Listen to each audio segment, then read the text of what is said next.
Hi, I'm Erin Lucy, and welcome back to my channel. It has been a little while. So the semester just got really crazy for me. I was teaching a lecture class, it was upper level, and it was just like, I could not keep up with everything. So I kind of fell off on videos. I've actually filmed a decent number of things and just like not had the time and like mental health to put effort into it, which makes me really sad because I've really loved doing it and making videos and talking about books and stuff, but I just have not been able to do it this fall at all, pretty much. So yes, I'm gonna go ahead and just like talk about the books I've read in September, October, November, and I actually filmed September, like the end of September, but I'll just like insert it here and then talk about the other books. The first book I read, I actually listened to, and it's nonfiction. It just came out, I'm pretty sure. I think I had like an alert on at the library, so I was able to get it really quickly. And it is called Blight, Fungi in the Coming Pandemic, I believe, by Emily Monosson. And it is all about fungi, mushrooms, human like interaction and disease and fungi. To be honest, like I was really excited about this and I remember really enjoying it, but at this rate, not a lot stuck with me, which is a little bit sad, but I think it's one of those that I definitely want to come back to and listen to again. Yeah, I don't know. I remember learning a lot and the mushroom vibes being like great and interesting for now. It's like already been over a month and not a whole lot like stuck super hard, but enjoyable and very informative, I would say. So that was Blight. Next, we had My Brilliant Friend by Elena Ferrante, and I have had this on my bookshelves for a long time, probably like one of the longer ones that's been on my bookshelf. And I don't know why, I just like hadn't got to it. I believe it's like a trilogy or at least a series. I have the second one. I definitely want to read that one, but I just decided to start with this. It was like end of summer vibes and it felt just like kind of fitting for that. And I know fall, I really want to get to more like fall vibes reading. So wanted to get this read, and it takes place in Italy. So very much Italian vibes. And it is about the friendship between this girl, Elena, and Lila, I think is the other girl's name. And their relationship to each other. They have a very like strained and interesting, like kind of competitive relationship, but also like a very close friendship. Kind of hard to describe, but it's about them. It's about also their relationships with like their sexuality, different men, different friendships. I really liked it. I would say it wasn't anything like blow my mind, but it's very much about like friendship, relationships, coming of age, and this was a lot about like their childhood into like the teen years. It's a lot about schooling, and they're both like really good at school in their own ways, but one of them has like the means and is able to go to school, and the other is working mostly at her family's like shoe cobbler shop. Yeah, very interesting. I really enjoyed like the complexity of their relationship and feelings and stuff like that. I thought that was like really interesting, but I wouldn't say it was anything like spectacular. But I was interested enough in their lives and like what comes next that I am gonna read the second one, at least at some point. So yeah, My Brilliant Friend. Next we have Klara and the Sun by Kazoo Ishiguro, which is my first of his. Definitely will not be the last. I have Never Let Me Go, and I did really enjoy this writing a lot. This is about Klara, and she is an AI. She's an artificial intelligence. She's like a robot, and she is like at this shop being like that sells AIs, it sells robots to families. It's oftentimes to like watch their kids and stuff. And so the first bit is like her there, the thoughts that comes into her head as people come in shopping for an AI. And she does eventually get bought, and then the rest of it is about her relationship in that family with the daughter, the mother, and the complexities of that, of her being an AI. Technically, she's like an older model by the time she gets there, but yes, she has like interesting thoughts and ways of looking at things, and I really like this. It's very up my alley in terms of like thinking about life and what it means to be human or AI, and like I just found it to be really interesting. And yes, I won't say too much more because I don't want to spoil anything, but I liked it. If you like Kazoo Ishiguro, definitely recommend. If you like sci-fi-y stories, I would liken it, no, I'm not even sure what I would liken it to, honestly, not even sure. Highly enjoyed. I would say this month I had like a pretty good reading month. Like everything I liked. There was nothing that like I absolutely did not like. So that's good. The next is The Girl with All the Gifts, and this is by M.R. Carey, who I'm just realizing I'm pretty sure this author, M.R. Carey, is Mike Carey, who I guess is like super involved in like Marvel adaptations, and I think some Neil Gaiman adaptations to film. So I thought that was kind of an interesting side note. But The Girl with All the Gifts is a very interesting take on the zombie story. Very unexpected to me, and I really like this. Essentially, there's Melanie, and she is this little girl who lives in this prison with a lot of other little kids. It's not really, they don't really think it's a prison, or like isn't really told to them exactly what is going on, but they are in these cells, and Melanie and the other kids are like moved from their cells to this classroom every day for lessons, and they have different teachers. She connects very highly with this one teacher, Miss Justinu, and she really likes her, and she's the one that is like actually kind of like nice to them. The others are like not very nice, kind of mean and aggressive towards them.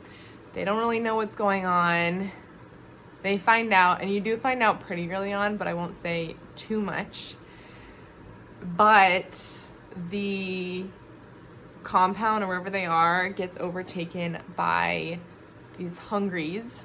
They call hungries in this, the zombies. And Melanie goes on the run with Miss Justinu and the sergeant and doctor on the project, and I think one other person.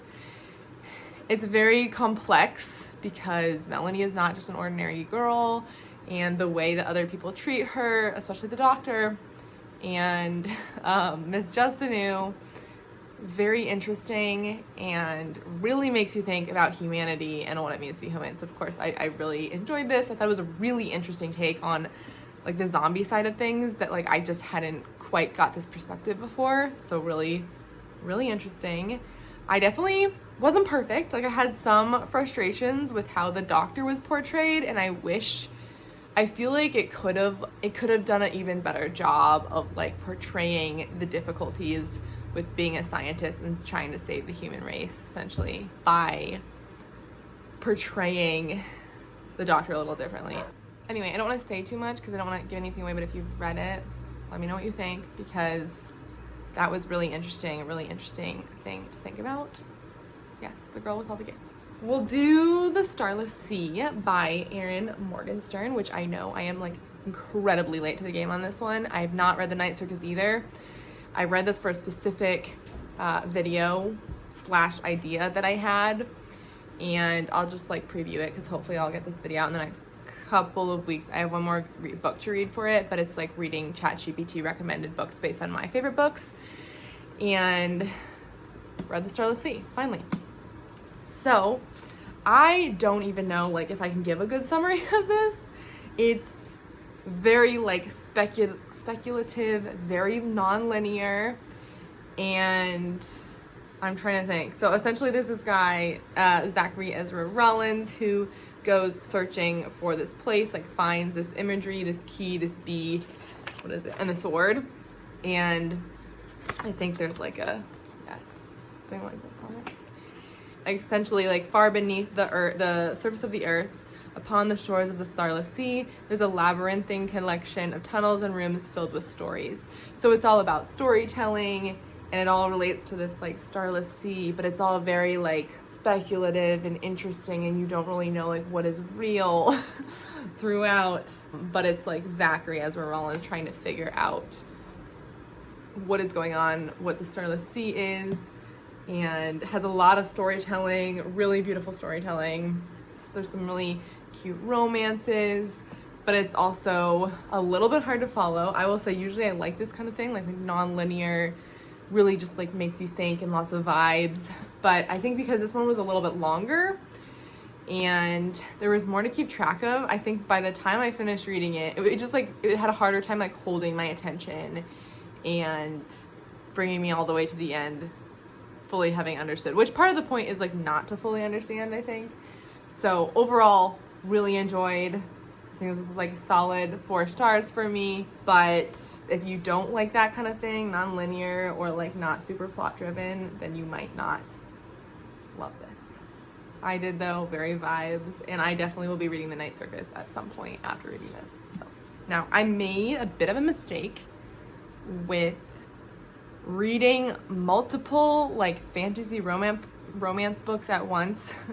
I can read multiple books at once, and I usually do, but it's usually like different genres because it helps me keep the story like separate. And I have a book club with my friends, and we read.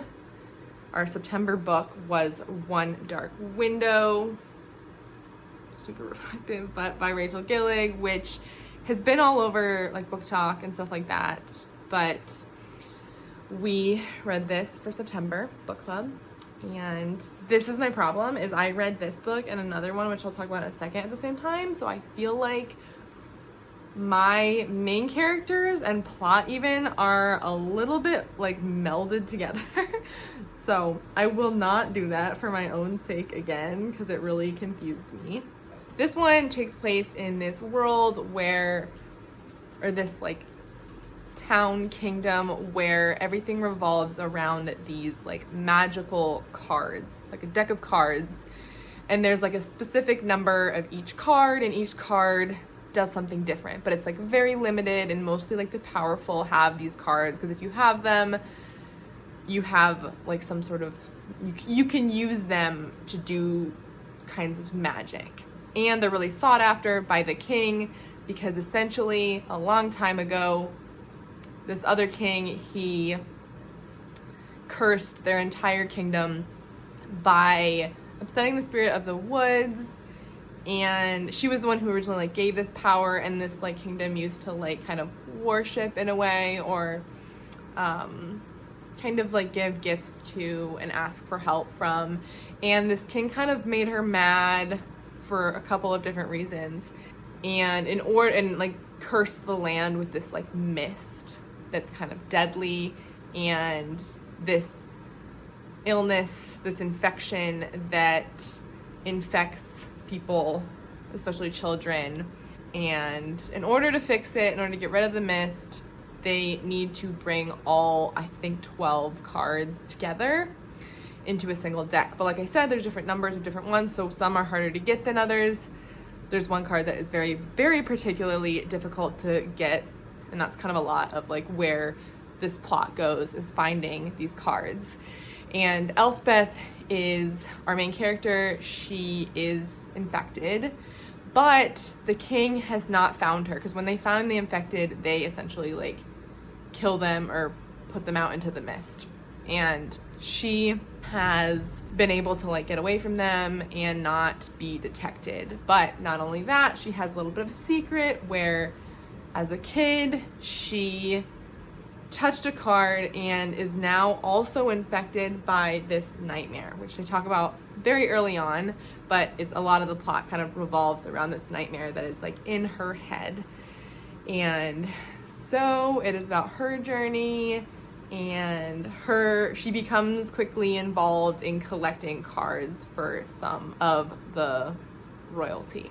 I overall highly enjoyed this. I thought the concept was super interesting, so really enjoyed that part of it. I would say the romance to me wasn't like super strong, but I thought it was decent.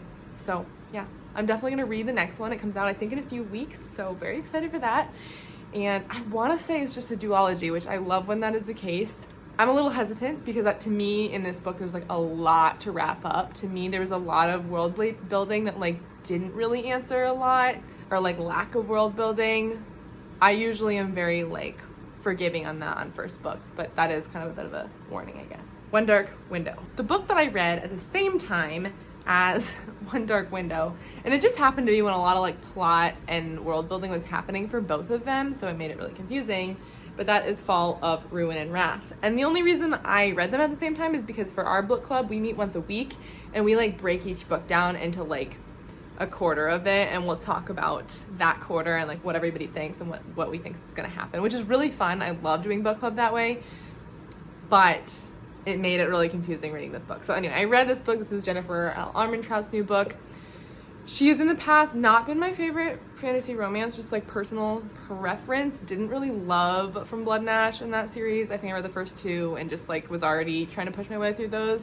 But I was like, I'll give her another shot, of course. So this one is about Callista, and she has magical powers, kind of like this intuition, fortune telling. I think it's when she touches somebody and she can like see their future, but I think she can also control some emotions. I'm not really sure, but she is the main character and she is working for this like baron, and he uses her abilities to kind of figure out stuff for his like court, like what is going on. And she, in this world, there are the lowborn and then there are highborn, and I guess it's like I'm a little bit confused about that entire system, but I guess it's kind of like the lowborn are like humans, like don't have any powers. They're not as strong, and then the highborns are like very, you know, like fae-like, vampire-like, like very strong. They have crazy magical powers. They've been around for a really long time. And then there are some people who are like half and half.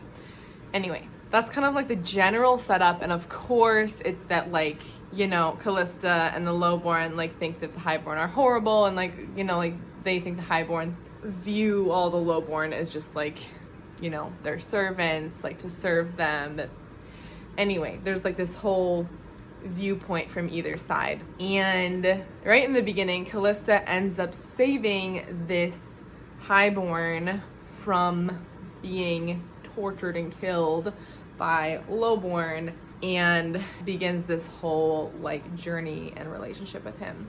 So yeah, I feel like there's not a whole lot else to say. Of course, everything is not as it seems. Viewpoints, the conflict, there's definitely like conflict going on in the world, political, etc. The Baron, we don't know, things are being hidden. I thought it was all right, to be honest. It's very, very smutty. Like, I guess I forget like smut levels. This is very spicy. There's a lot of, and it starts pretty much right away.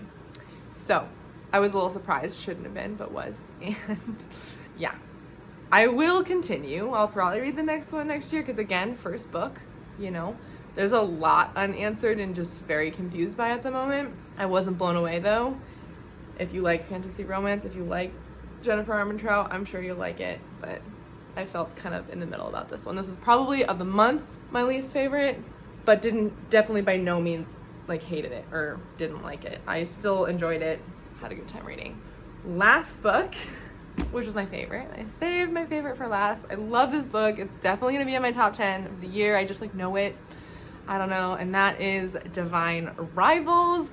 I think this got really big on social media, but I honestly hadn't really seen that much about it until I started reading it, which I thought was funny and tends to happen. But so glad I started to read this. I've had this for a little while now. I think I had it pre-ordered, I guess, and I just haven't read it yet, and so excited. I love this book. I feel like I'm raving about it, and I hate hyping up books for people, but it's fantasy, but it's also like kind of dark academia.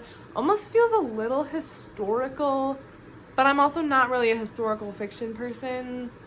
So I would say like dark academia, like fantasy, light fantasy romance vibes. It is YA, so it's not spicy, not smutty. But the romance is so cute. Essentially, it's about these two journalists who are rivals at their work, and they're like competing for this like big full-time position. Iris and Roman Kit, and Iris ends up leaving to go cover this war between the gods for another publication. And during this time, she's like communicating on her little typewriter through this like closet essentially with somebody else, and like starting this like friendship. It's very, very adorable. Anyway, she goes to cover the war, and turns out she can still communicate with this person through the typewriter. I just thought this was so beautiful. It gave me like a little bit the Invisible Life of Addie LaRue vibes, but I actually maybe like this one better, not sure. And although I would say the romance is a little bit stronger to me in it, or just like more prevalent in this, and I just loved it. It was so adorable, kind of cozy, even though it's like very high stakes, and they're on like this site for this war, and they actually even go into like the combat area.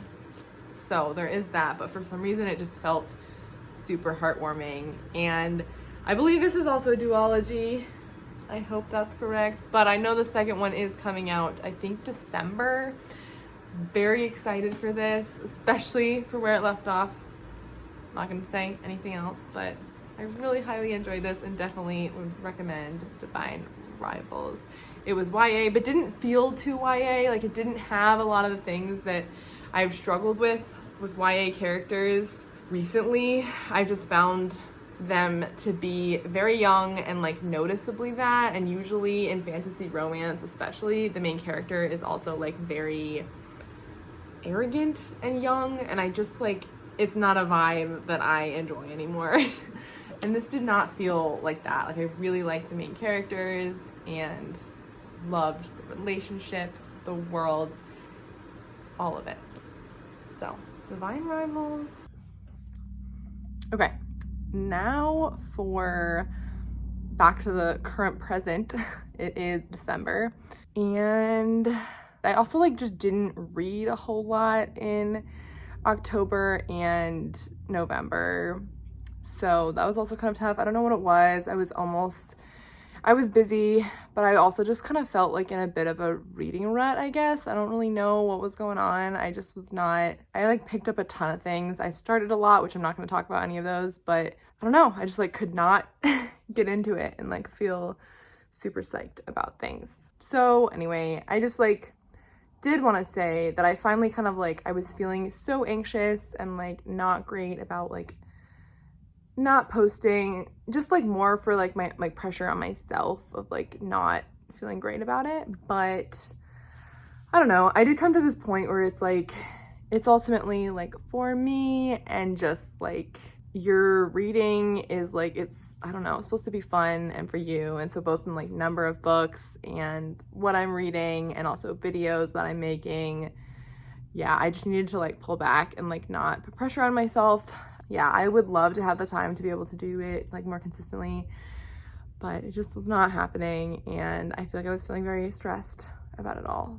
So yeah. Anyway, October, I had such a long reading list that I was hoping to read that was like very vibe driven. Did not super happen. I think I started off by reading Minor Detail, which they had free on Libby for a while. It is about, it's like dual timeline, kind of like the first half of it is about this incident that happens in 1948 in Palestine. And when the Nakba occurs, essentially the Israeli military occupying Palestinian land, and kind of how they are going about interacting with the locals there.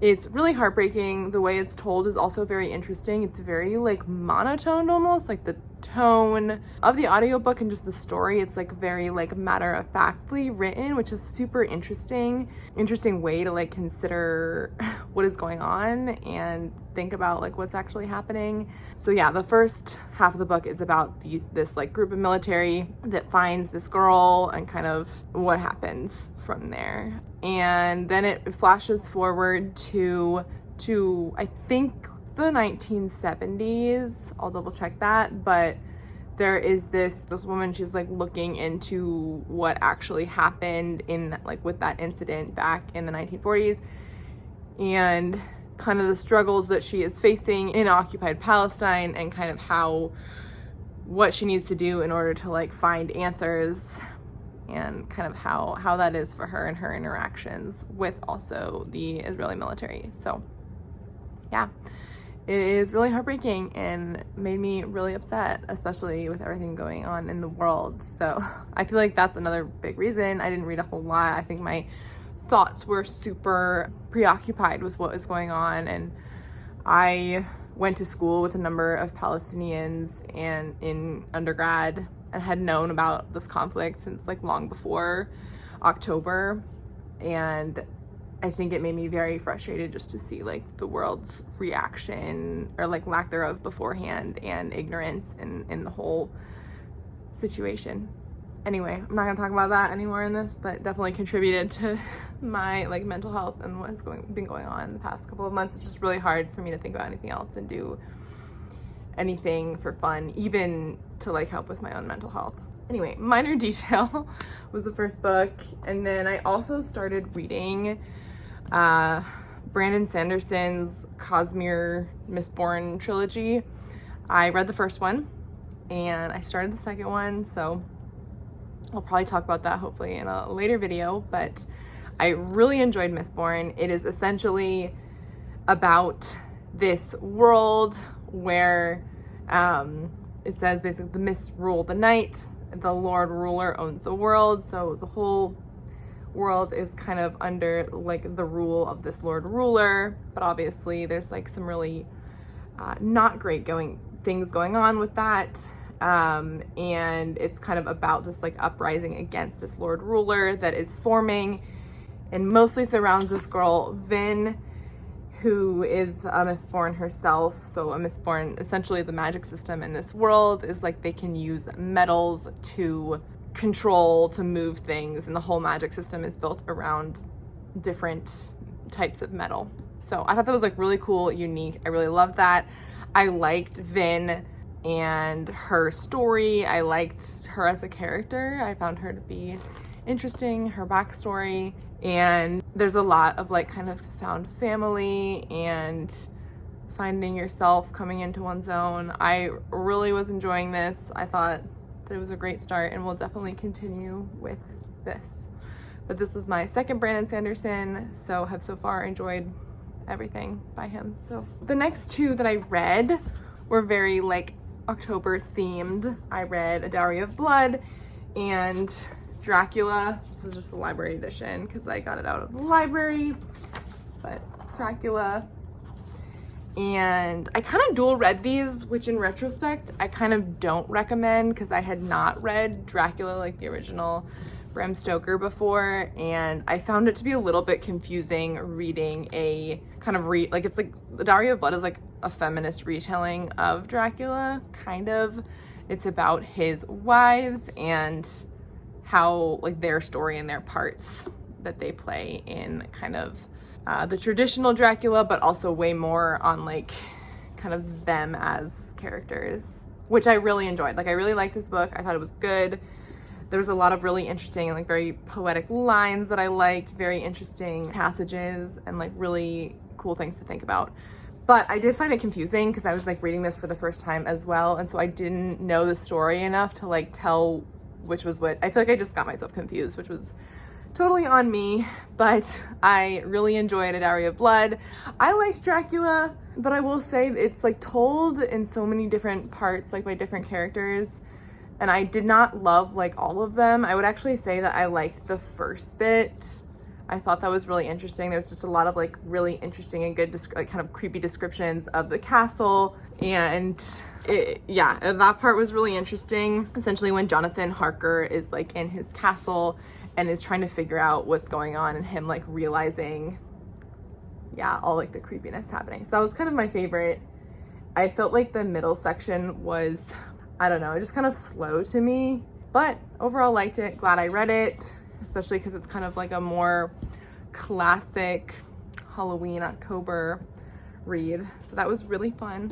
Yeah, so those were 4 books from October, and then November I read 3 books. I did start off with Iron Flame, which came out in, I think, November 7th. And it actually took me longer than I expected to read. I read Fourth Wing, so this is the second in the, I think it's called Empyrean series.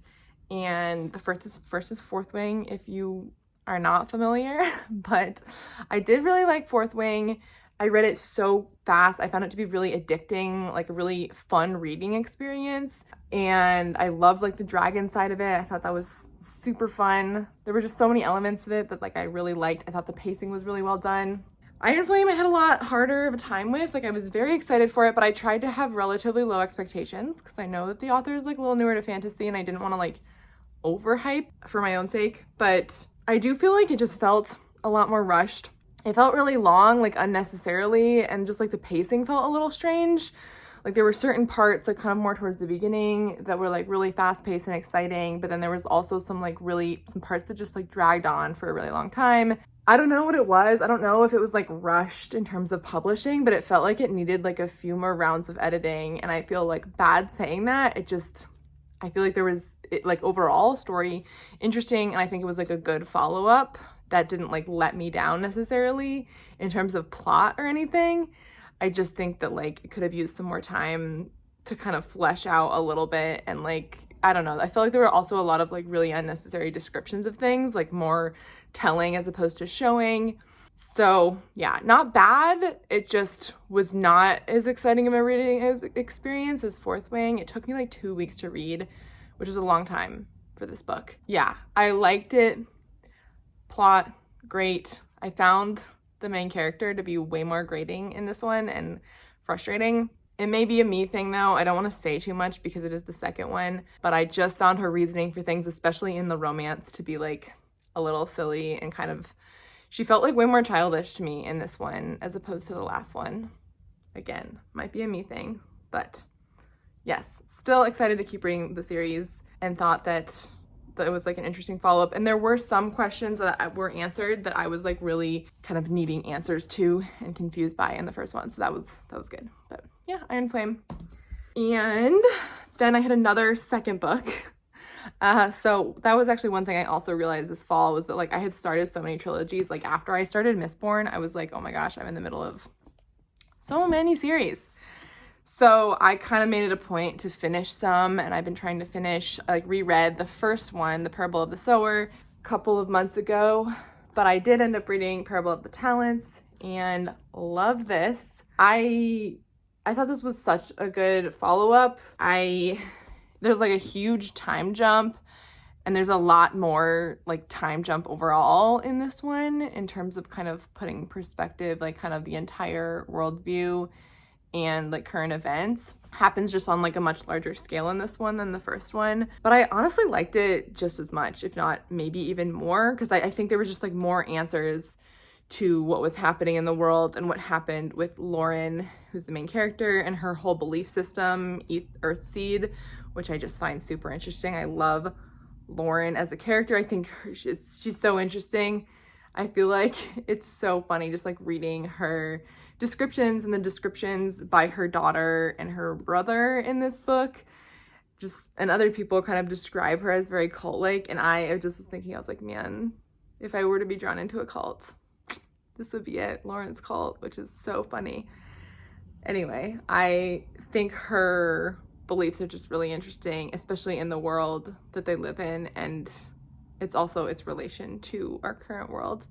Very like dystopian, like climate dystopian, and yeah, really interesting. So love The Parable of the Talents. It's the follow-up to The Parable of the Sower and kind of explains like the aftermath of what happens in the first one. So, love this. The last book I have for this video is Trust by Hernan Diaz, and this was kind of an interesting read for me because I had really low expectations despite this being a Pulitzer winner, but I read Demon Copperhead a couple of months ago, and that's Barbara Kingsolver's novel that won the Pulitzer with Trust and in this past year, and I would definitely have not picked this up if it hadn't won the Pulitzer. So that's kind of why I had low expectations of it, because just like the premise was not super interesting to me. It's very it's kind of based around Wall Street and this like Wall Street tycoon essentially, and his life, and a lot to do with his relationship with his wife and how his wife is portrayed in the media to others and by him, and a lot about like what it means to have power, money, power, be a man in this world. It takes place in mostly the 1920s and following the market crash and the Great Depression. So I found it to be way more interesting than I expected it to, and I feel like it's partly because I had super low expectations, but I honestly was really intrigued by how the wife was portrayed and the way this was written, because it's written in these different parts where there's essentially like a different narrator, but they're talking about like similar events and similar things as to what is going on. And I think I found the most interesting to be part of it, I think it's the last part or second, maybe third part, where he hires this woman to write the story of his life, because someone else publishes a book that he doesn't feel like is very accurate essentially of what his life was and his relationship to his wife. So he hires this woman to write it, and you get her point of view, which is just really interesting to hear, like how he talks about his wife and how he also kind of like shifts the narrative himself of like what is going on. So I found this to be way more interesting than I expected it to be. I think it's well done. I think the writing is interesting. I like that it's told in the different parts. I can see why it would win a Pulitzer. I won't say that it's like a favorite of mine, but I liked it a lot more than I expected. So Trust. And with that, that's everything that I read in the last couple of months. I'm gonna really try to be more consistent with videos. I'm really hoping to edit this one today and get it out. I also have a few upcoming. I just had a little trip to Seattle that I really want to put a video out on. I really love recording and kind of having that video of travels. I just think it's like really fun way to memorialize trips. I'm really hoping to get that one out. And then I also have a vlog of the holidays that I'm hoping to get out this weekend. So yes, that's what's going on. Sorry, it's been a little bit crazy, but thank you so much for watching. I hope you're having a wonderful day, and I will see you later.